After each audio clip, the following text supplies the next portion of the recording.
Welcome to Bobby Owsinski's Inner Circle. I'm Bobby Owsinski, and this is a show all about music, music production, and the music business. My guest today is Ben Loftis from Harrison Consoles. But first of all, brands in songs. Yes, how many songs have big brands that are mentioned in them? Well, Bloomberg did a study to find out. They looked at the top 20 songs over the last 3 years. It's 280 songs. They found 212 brands that were mentioned. Now, what are the top ones? Well, you won't be surprised. Number 1 is Rolls-Royce. Number 2, Ferrari. Number 3, Hennessy. Number 4, Porsche. Number 5, Chevrolet. Number 6, Lamborghini. Number 7, Bentley. Number 8, Cadillac. Number 9, Jordans. I guess they mean sneakers. Number 10, Mercedes. Number 11 is Rolex, and number 12 is Xanax. And mostly we have cars in there, and it's kind of funny because Xanax is the one that really doesn't belong, but it's mentioned in a lot of songs apparently. Now, most of these come from hip-hop songs. However, Taylor Swift, Katy Perry, Meghan Trainor, and many other country stars especially mention brand names in their songs. So this is something that's happening, and the interesting thing is, for the most part, this isn't paid for placement. This is just mentioning the brands because they're cool or perceived cool by the artist's audience. If you have any questions or comments, you can send them to questions@BobbyOInnerCircle.com. The second edition of my social media promotion for musicians handbook is now available on Amazon, iBooks, Ingram, and a bookstore near you. Also, check out my courses at BobbyOwsinskiCourses.com. Now, from the People Will Buy Anything file, Fender has come out with 2 very unique guitar lines. The first is what they call the Front Row Legend Esquire, and this is made out of old seats from the Hollywood Bowl. Yeah, Hollywood Bowl got rid of their 100-year-old seats in 2014. Fender bought them up, and there's actually a pretty good reason. They were made of very old, 100-year-old Alaskan yellow cedar.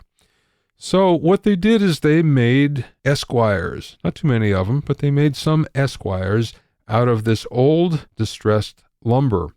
You get what looks like a very distressed piece of lumber in the shape of a Fender Esquire, and it has the seat number emblazoned into it. So you have number 144 and 568 and et cetera, Pretty unusual. The interesting thing here is how expensive these guitars actually are. $12,000 a piece. $12,000. Wow, a lot of dough. If that isn't enough, Fender also has come out with their Pacific Battle guitars. 6 Strats and 5 Tellys, all made from the aluminum fuselage of a B-25 Mitchell bomber from World War II. Pretty amazing, I know. I don't know why someone would want to buy an aluminum guitar, first of all, let alone aluminum that's really old. Maybe it sounds better, I don't know. It's broken in, it's vintage. But anyway, these guitars are going for $8,800 a piece. $8,800 a piece.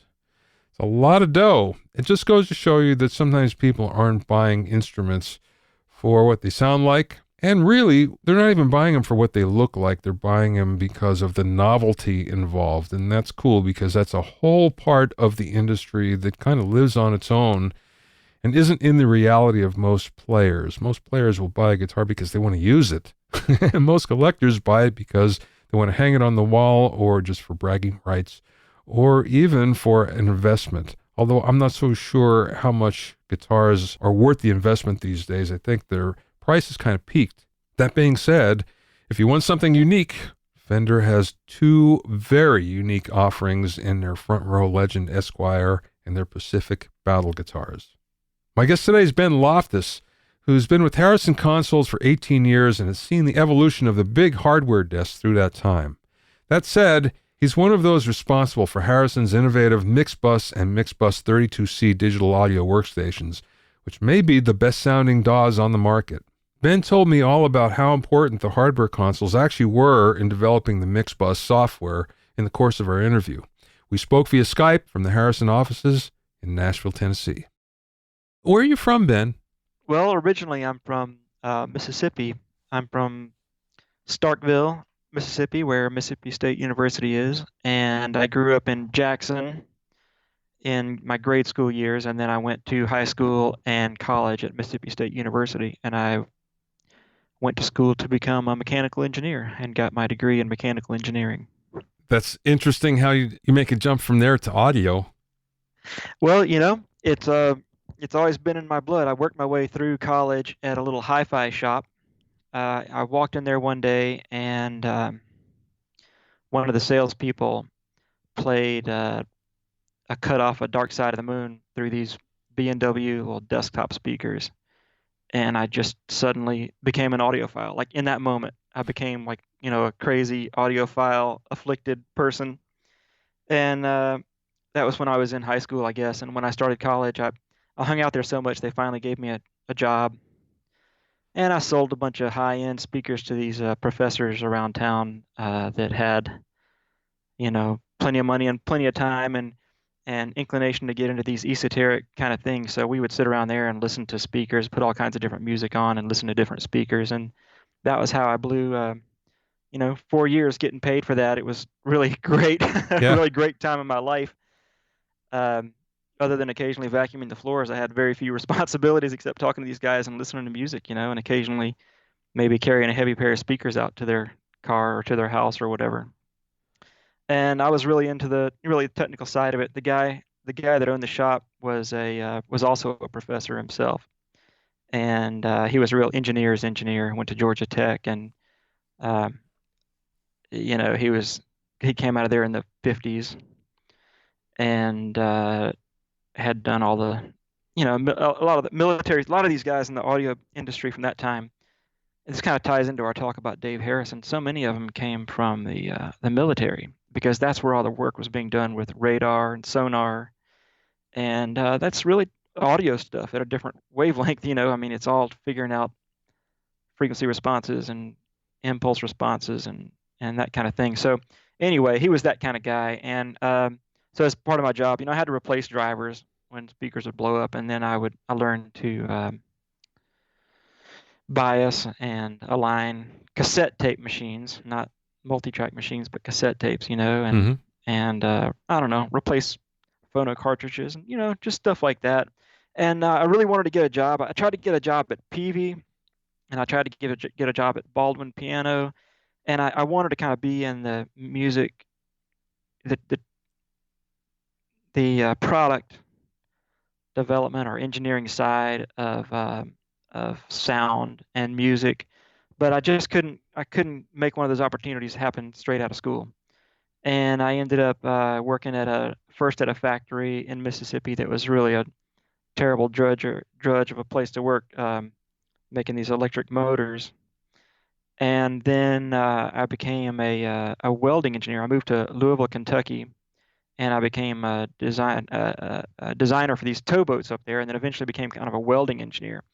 And I worked there several years at this shipyard, but I kept my eyes open, and eventually this spot opened for a programmer at this audio company in town that I had never heard of. They're called IED, and they made these high-end industrial audio systems like airport announcement systems and stuff like that. But they also had a studio in the building because the company also had a voiceover. Anyway, it was a typical thing. It was an audio company that was spawned by some guys that were musicians and recording engineers, but had found a more lucrative business in kind of this industrial audio thing.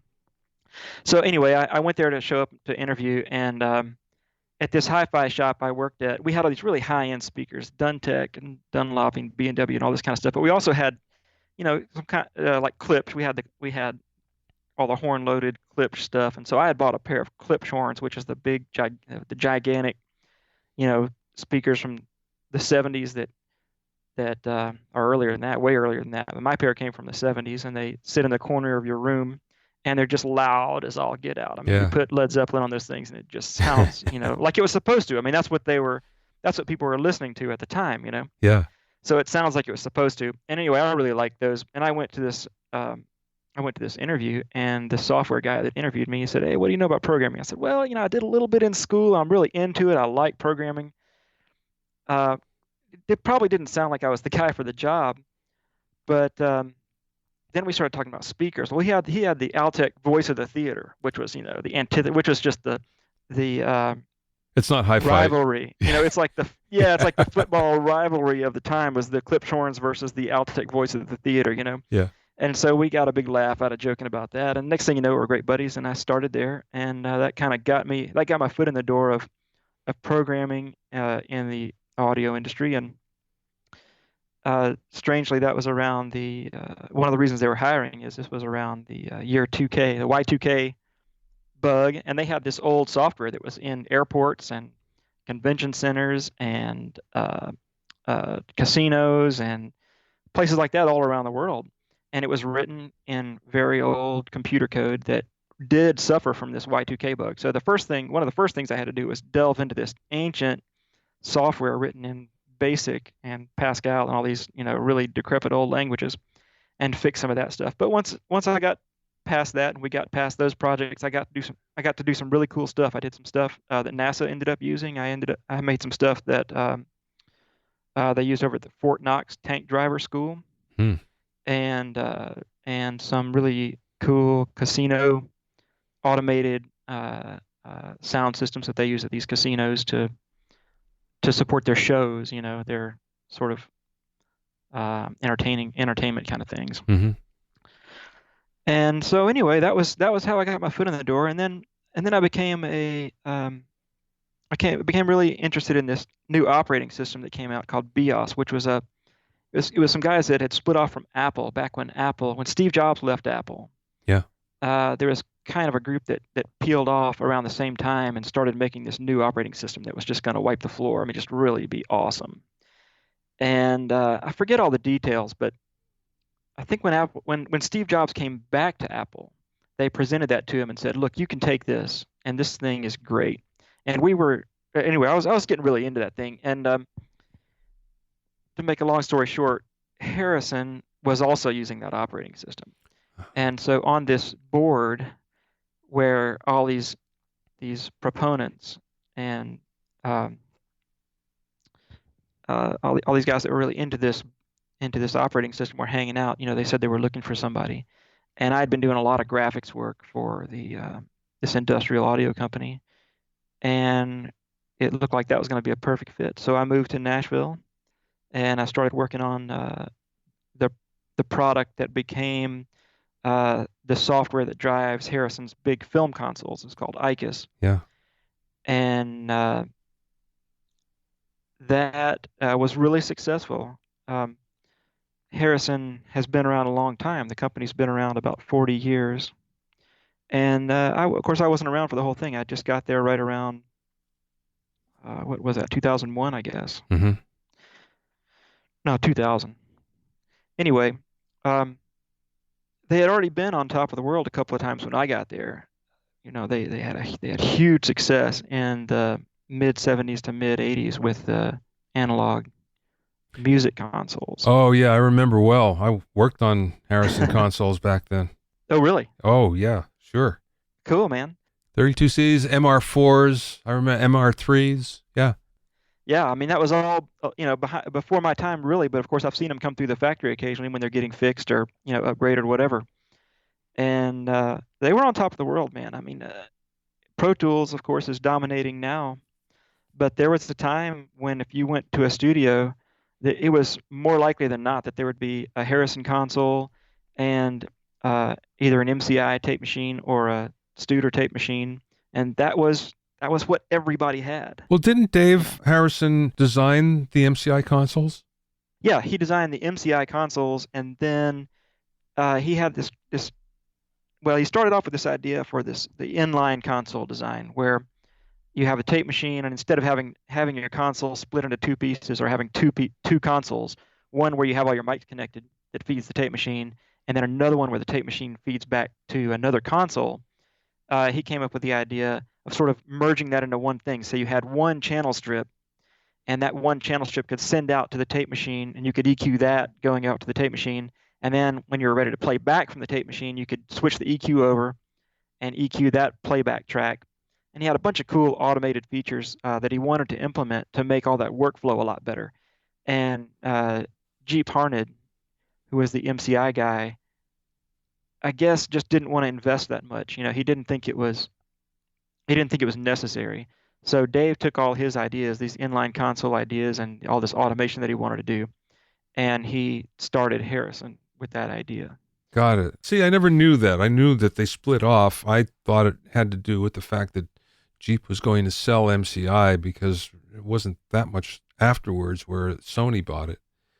And then, of course, it went into the ground. Sony didn't know what to do with it, but that was good for Harrison. Yeah, that basically matches the parts of the story I've heard. I think our part of our side of the story Yeah.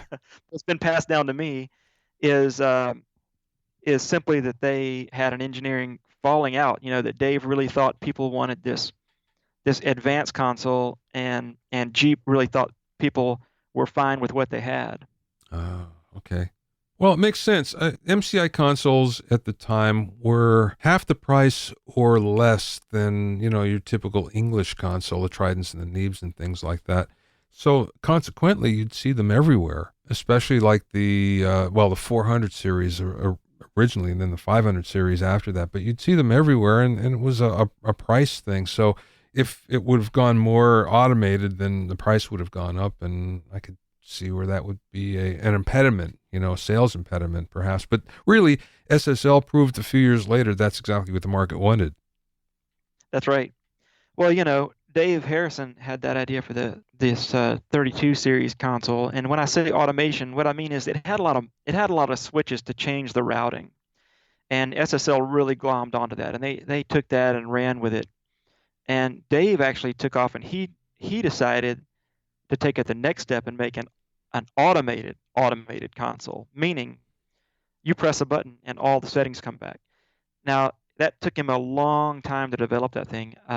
Again, it's a little bit before my time, but I know it was in the 80s that they were developing that Series 10, Yeah. which was the truly automated, computer-controlled automated console.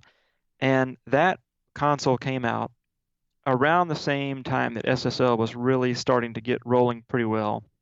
And the story I've heard is they would take that console to trade shows, and the Series 10 was a computer-controlled automated console, meaning you could click a button and say, go back to where I was, yesterday at lunch, and every knob would go back to its previous setting. Now, there weren't that many knobs. There were like 3 knobs, and that could be the low EQ, mid EQ, high EQ. You had little switches to choose what it would do. Yeah. But the point is, all of the signal flow that was happening behind that thing was recallable instantly. So you could click a button and instantly recall every setting that you had yesterday in an instant. The SSL guys came out and they had this thing called total recall. And total recall means that they had a computer that would look at all your knobs and register their settings.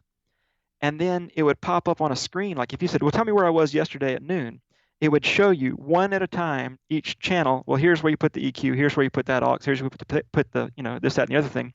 So you'd switch all the buttons in and out and turn all the knobs until it said, okay, you're matched. And you ran across the whole console, and that was a total recall. Well, that was laughable compared to the Series 10. But a couple things happened. Firstly, the brand name Total Recall really was great. It really stuck. The other thing is the Series 10 was $1.2 million in 1989 dollars. Yeah, It was, right. very advanced. But that's why it caught on the film industry, though, because the film industry had deep pockets. They could afford it, and it did what they wanted where nothing else would. And I live in Burbank, so I can walk to Warner Brothers and Universal and Disney, among other major media facilities. So, and they all had, and they still do in many cases, have, some sort of Harrison console for the dubbing stage. Yeah, that's right. And that was one of those things in the audio industry. You've got to find people who need your product, Yeah. not just want it. So the music, that Series 10 was really cool. There were a few people who needed it. There were a lot of people who wanted one, but they couldn't justify that. But the film guys needed that Yeah. because they were running tracks and it would change from a gunshot one moment to, violins the next, and then a door slam and then a motorcycle engine or whatever. And so they're constantly having to, every scene by scene, it's having to change what it did. And they needed that technology. So yeah, they were on top of the world with that, with the analog stuff. And then they had a really good run with live consoles. They custom made a console for Shoko, and I kind of came in right at the tail end of that. I think I saw the very last one of those consoles actually go out the door, and those were huge, man. They were on all the biggest tours. Yeah. U2 Yeah. and Madonna, back in the day, took those consoles because it was similar to the Series 10. It was an analog signal path, but it was completely digitally controlled and instantly recallable. And so that opened up all kind of new opportunities for these live shows. Now we take it for granted, a digital console. Well, of course you can recall the settings, but man, nobody did that back then. They didn't. It really took an advanced production team to know what to do with that kind of stuff, and those few big time touring crews needed it, and the film guys needed it. So, that again, that kind of put us on top of the world, and then we really were on top of the world with the film consoles starting about 10 years ago, and it is starting to reduce now because the fact is people don't need those anymore. Everybody wants a film console. If Yeah. you can have one, you want it, but it's not necessary like it was 10 years ago. 10 years ago, Pro Tools was really only just beginning to get into these Hollywood stages that were really, they had to be up and working all the time. And they would bring in, 10 Pro Tools systems to play out the tracks for a typical movie for multiple reasons. Um, but it was a bunch of machines, and something had to sum all of that together. Yes. Right. And if you're going to do the summing, then you got to do the panning.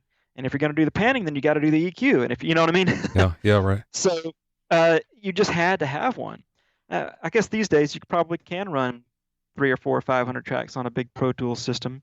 And if you can do that for music and dialogue and effects, then it makes the consoles less necessary. Where we still have some success is really the big facilities, the Sony and Universal, where they bring in an entirely different Pro Tools machine for the dialogue and the music and the effects. And in that case, again, as soon as you're summing two or three of these things together, then somebody's got to do the panning. And if you're doing and then it just quickly snowballs into, well, you got to have the whole console. Right. Right. So in a very few of these big places, we're still on top of the world there. But that's not necessary for every movie these days. So, there's no question that the film console business is slowing down. But Harrison, as I said, this is not our first rodeo. Although I've only been there, well, 18 years, I guess. That's still fairly new for some of these guys. Yeah. Yeah. That's for sure. Right. Right. Right. And they've seen it all. They've seen it all. Stuff comes, and stuff goes. So right now we're really focused on this Mixbus thing, which is my baby, and it's a DAW. It's Let's step back before we get into that. I'm curious about the rack products, and especially the 832C. How did that come about? Because that's a very unusual product. you're talking about the filter box? Yes. Filters? Yeah. Well, that is an unusual product, and we have the luxury at Harrison because we've been around a long time and we have lots and lots of designs and we kind of know how to make stuff. We make big consoles, we make little stuff, we make all kinds of things in between. We can make whatever we want, really. And we had a lot of people tell us that the filters, were the magic of that 32C. Not to everybody, but there were a lot of people who just thought that was the magic. And we had already made this Lineage microphone preamp, which has 8 mic preamps in it. And so one thing that we always wished we had changed about that was it didn't have meters on every channel, Mm-hmm. and it didn't have the filters. And a lot of people said, well, that's the sound. You've got the 32 series mic preamp there, but they think the filters were the sound. So we just thought, well, that's okay. We'll just make something and solve both those problems. So we added on an additional rack product that's 8 channels of high and low pass filters that are basically the same circuit from the 32 series console. And uh, it's just 8 of them in a row. So when you take the lineage and you connect it into that thing, now you've got 8 channels of vintage Harrison mic preamps, and then 8 channels of the high and low pass filters, and then some better metering, and it's kind of a little package, you know. Yeah, okay, I get it. I get it. All right, let's go to Mixbus. Couple things that I want to tell you first before we get into it, because I have lots of questions here. I have lots of subscribers in a closed Facebook group, which is all for my subscribers, actually. The interesting thing is someone posted not that long ago all about Mixbus, saying this is the best thing, you'll ever hear. And if you buy it and you don't like it, I will buy that version from you. Wow. He was doing a guarantee, a price guarantee. So when I got to try it, which is just recently, I got to say, within the first 5 seconds, I knew. That's all it took. It's like, oh yeah, this is better. It was big. It was fat. It was round. It was analog. It had an analog feel to it. And you could tell immediately, it was there without doing anything. It was just audio flowing through it. So what's the deal? How does that happen? Thank you so much for saying that. We worked really hard on it. Well, I guess the deal is we had been doing this for a long time before we made Mixbus. I mean, I can give you a specific example. This is my favorite anecdote I like to tell about it is those film consoles, the film consoles in Hollywood, when we originally sent those out, they were analog. So there was a control surface in the dubbing stage that's just a big mouse. It had faders, it had motorized faders, motorized joysticks, all the knobs for the EQ, the sends, and everything. But there was no signal processing going on in there. There was just one cable that ran back to the machine room, and that was controlling these racks. I mean, 6 foot tall racks, as far as the eye could see, to control 200 or 300 channels of analog signal processing. And they were playing, mag tape into these channels and making movies that way. Well, then the digital revolution came, and they changed out all those mag machines for digital playback machines of various flavors. And it was time for the consoles to become digital. So we rather selfishly decided that instead of making a whole new console and trying to sell a whole new console and potentially letting these customers look at some other options, yeah. we decided we'll go in and we'll just replace the back end with a digital back end. So all the racks would come out and be replaced. Instead of analog racks, they'd be digital racks. So the studios would get the digital processing that they needed to match up to their digital processing, their digital playback, and the reduced noise floor. I mean, they were getting up into these hundreds of channel counts. I mean, it doesn't matter how good your system is. When you're adding 100 channels, the noise builds up. Yeah. And as these things got more and more complicated, that was really becoming a problem. So we made a digital back end. But what's weird about that I can't think of any other example anywhere else, is there were mixers who mixed on Friday afternoon or Saturday, and they were turning a knob, and it was an analog sound. And then they had to come in on Monday morning, mixing the same picture, and turn the knob, and it had to sound the same. Yeah. I mean, we changed it out. Their management, their management changed it out from under them from analog to digital. And maybe I'm exaggerating. They might have not done it in one project. Maybe they spanned a couple of projects. But the point is, they had their muscle memory. They had their ear training. These were really high level professional guys that were used to their analog back end to make these very high end movies in really some of the most expensive rooms. I mean, the rooms at places like Sony and Universal. I mean, there are a lot of great music studios in the world, or control rooms. I mean, but well, I mean, you've been there. Yeah. This is really high end Yeah. stuff. Yeah. Right. No, it's another level. a whole different level. Yeah. So this is those guys, those guys with those ears. They're mixing with the analog system one day, and then they have to come in and mix on digital. And it was our job to not screw them up. I mean, Oh. the knobs had to all operate the same. When you sweep, it had to sweep at the same rate and have the same, and sweep smoothly, um, and it had to sound analog. So that was a really hard product to launch. It took a lot of engineers quite a long time to dial that in. And once we had done that once, then we knew how to do it. Hmm. And I'm not sure that anybody else ever had to do that. Yeah, right. So you sit down at Mixbus. It's not $1 million console. It doesn't do everything that the $1 million console does. Um, it doesn't have the horse. It's got the horsepower of one computer, whereas our big consoles have, dozens of computers back there doing all the processing. But it was written by the same guys who had learned all those techniques going from the analog into making a digital version of an analog console. So we had already figured out what not to do, to make something sound digital. We needed to make it all work so that it still sounded analog, which is you can never make anything sound better. The point is not to make it sound worse. Yeah, yeah, yeah. You know Well, what I mean? And so we took those consoles and we made the digital engine sound like the analog engine. what's the difference between Mixbus and Mixbus 32C? The differences are very small. The only difference in the product is the 32C has a bigger blown up EQ. Maybe a better way to go about it is just kind of tell you the story. I mean, when we Yeah. first launched Mixbus, we had a big advantage. We had launched these previous consoles, the Series 10, the Series 12, the MPC, the LPC, and those consoles had computers that controlled them and knew every setting, every compressor, every EQ, everything.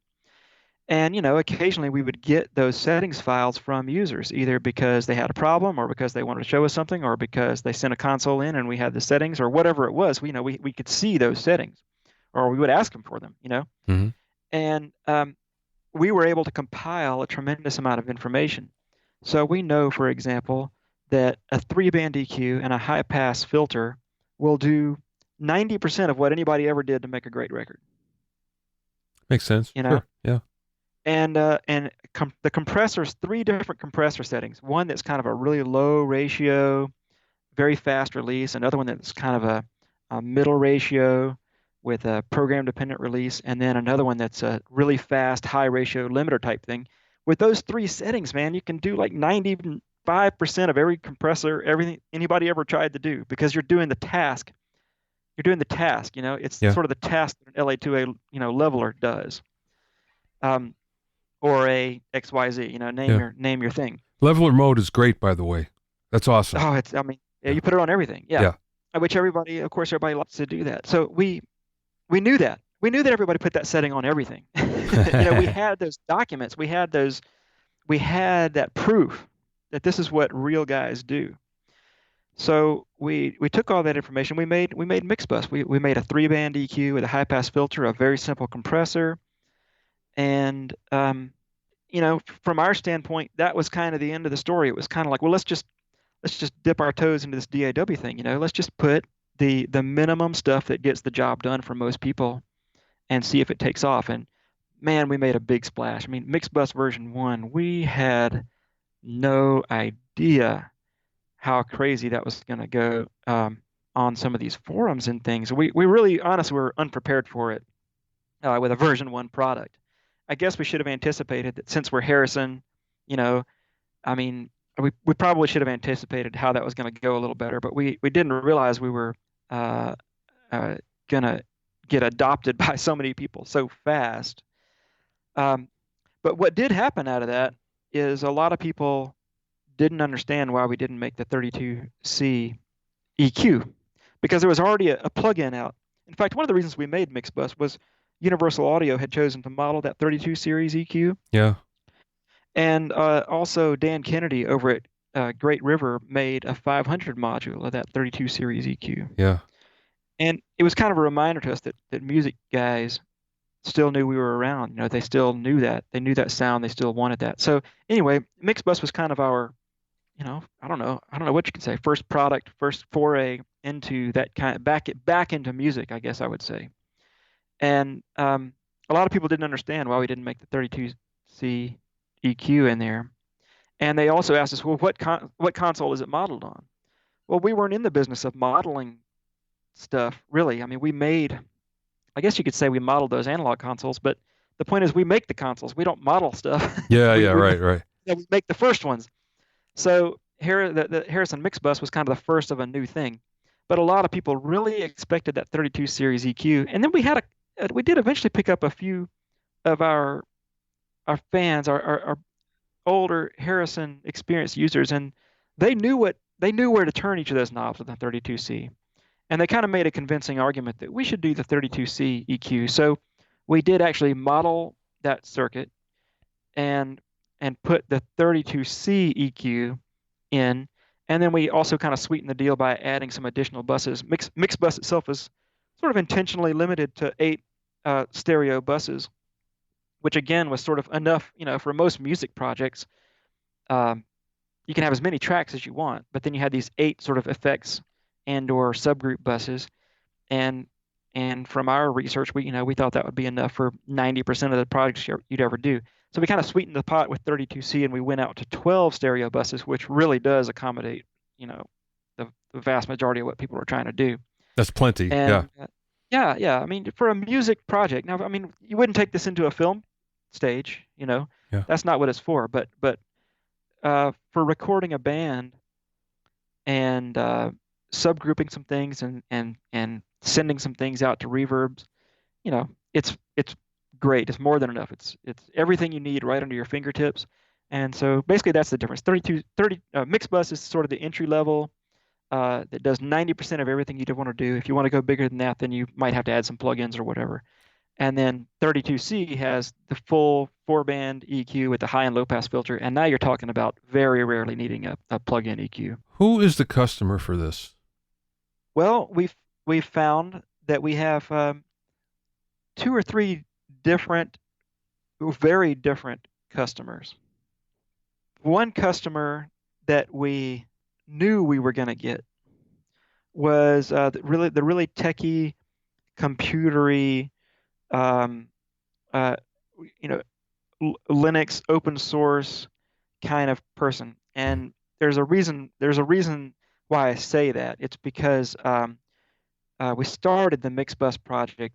I guess I could go back and tell the story. Maybe it's not important, but we started it as a collaboration with this open source group to make a totally different product. And Mixbus sort of came out as a side effect of that. And we published it almost at their request. I'll just tell you a little piece of the story. Yeah. So we're working on these film consoles, and they needed a destructive recorder to match the old mag machines they used to record to. And the idea is at the end of the day, you would record your whole mix to this mag machine, to this multi-track tape machine, and it had your music and your dialogue and your effects, and it had the stereo mixes of all that and the 5.1 mixes, and it's quite a lot of tracks. It could be 48, 64 tracks or something like that you're mixing at the end of the day for the film. And they would print that to this machine, and then the director would come in and he would say, "Oh, that spoon clank it's really blowing the mood in scene 47, and the door slam really needs to be more ominous and darker in scene 96." And so they'd rewind back. They would get all their effects back to the settings they used to have, and they just punch in that short little section, and then they'd hand over the tape. Done. They don't have to roll through the whole half movie again. That was their workflow. So we made this product because Pro Tools would not do that. Pro Tools had a really terrible implementation of this destructive recording mode, and we came out with that and we launched it at NAB, and we did that by collaborating with this open source group.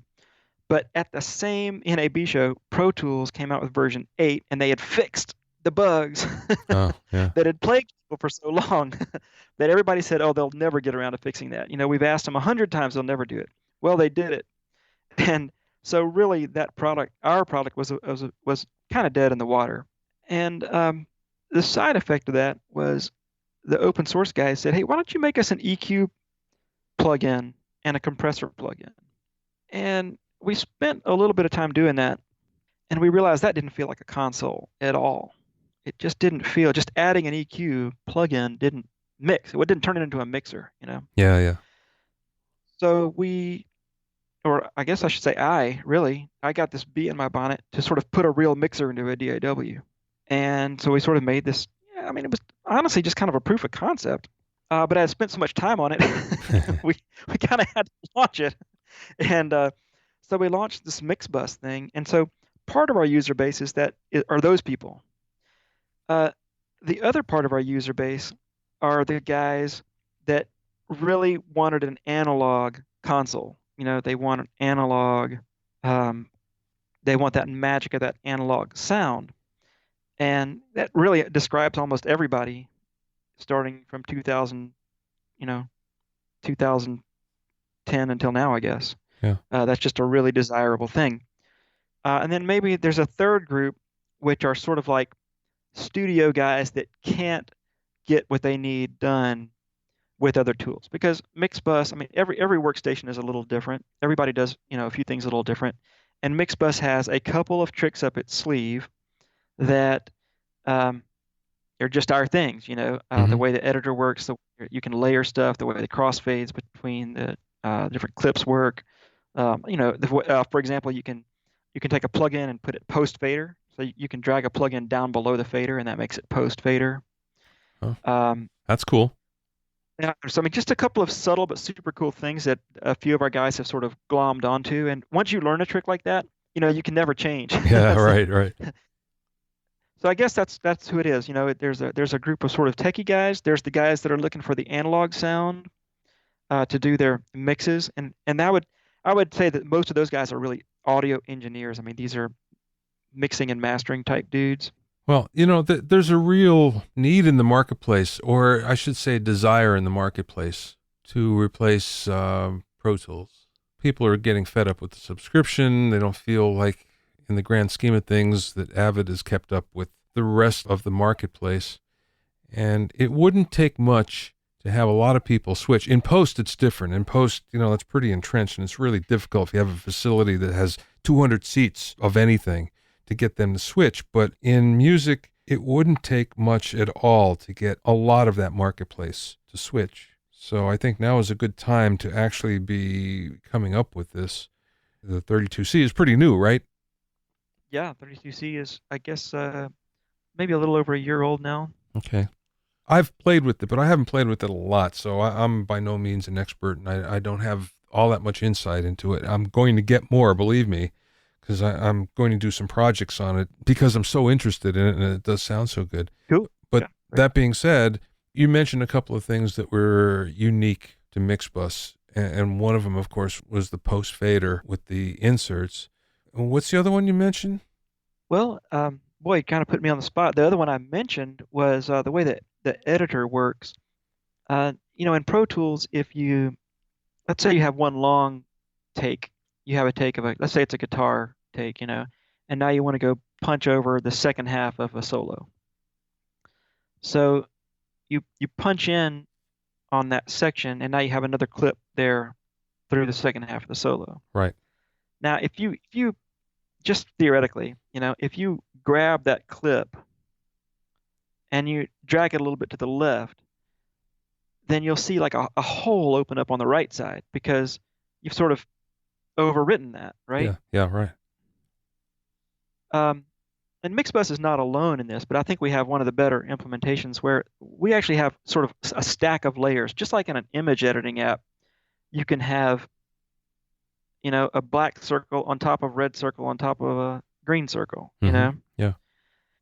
and the edges of those circles are transparent. I mean, they can be made transparent so that they sort of blur into each other. You can see some of the green one behind the red one and some of the black one behind the right. So we've got these layers. So if you grab that clip in Mixbus, a couple of things happen. Firstly, if you drag it left, you'll just uncover the previous take. So if you start to trim, Oh, that's awesome. yeah, you start to trim, you're just sort of uncovering what was underneath there, Yeah, yeah, yeah. So you can trim this thing. And then the cool bit is at the top and tail of every clip, there's a crossfade. And you can stretch or shrink that crossfade to crossfade into whatever is in the layer below that clip. And it's even cooler than that because when you grab this clip and you drag it, it becomes visibly transparent.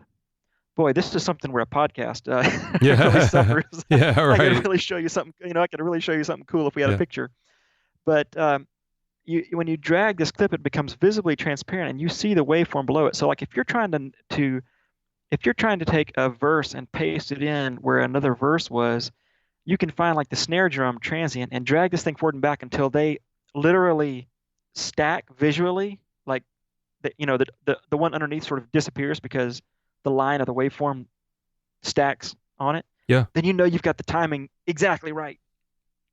And it's just a really fast way to line stuff up and edit. And then you have these crossfades. So um, you can do some really cool stuff. For example, in Pro Tools, like and in almost every DAW, a crossfade is sort of defined as the junction between two wave files. This one ends and the next one begins. And now, how wide do you want to mix them? Yeah, right, right. Well, in Mixbus, every clip has a fade, just like in Pro Tools and in Nuendo, everybody they all have these fade handles where you can fade in and out at the end of a clip, right? Yeah. But in ours, that's actually a crossfade from whatever is below. So in normal day-to-day work, that's a fade in from silence. It's a Oh, crossfade from silence, so it yeah. just sounds like a fade in. Yeah, yeah, But yeah. if you had some stuff under there, like imagine the case that you've painstakingly created this series of drum hits, and now you want to bring in something else. You can lay this layer, this region on the top layer on top of all those 17 edits that you made, and make a long fade, and you'll fade from underneath the long clip, there's these 17 little edits, and all that will play back, and then this will fade into it and take it over. That's I'm not awesome. sure I can do it justice Yeah. without No, a I picture, but understand. I it's I know really what you're cool. talking about. I understand. In the meantime, last question, Ben. It's a little off of the subject, but appropriate nonetheless. What's the best piece of business advice that maybe somebody imparted to you or you learned along the way? Ooh, man. I suppose there's the old adage, it's better to keep a customer than to go find a new one. And That's good and though. I Yeah. guess I mean, it's funny to say that, but that ties in perfectly with what I was talking about with the film guys.